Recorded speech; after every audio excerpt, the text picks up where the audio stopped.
Před více než 130 lety vznikla pod perem Jana Karafiáta legendární dětská knížka s výjimečným společenským přesahem.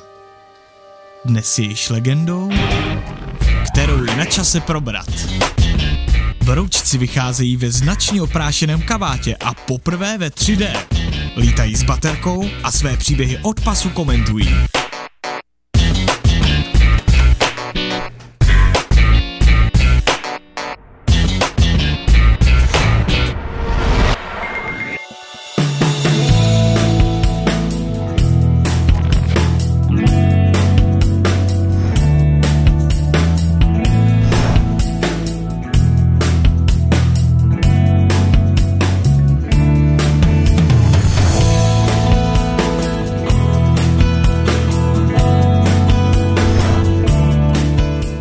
Text zůstal původní.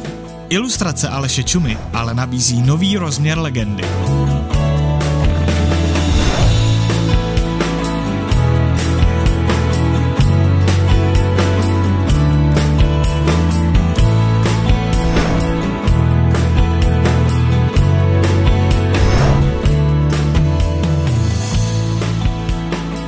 No a aby těch rozměrů nebylo málo, noví Broučci obsahují i trojrozměrné výjevy, které vás za pomocí 3D brýlí vtáhnou až pod jalovec.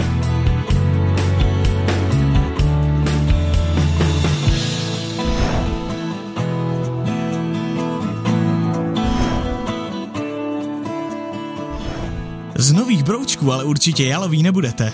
Jejich hrdinové zaručeně nadchnou děti a pobaví i maminky, tatínky, babičky, dědečky, strejdy, tetičky, prababičky, pradědečky.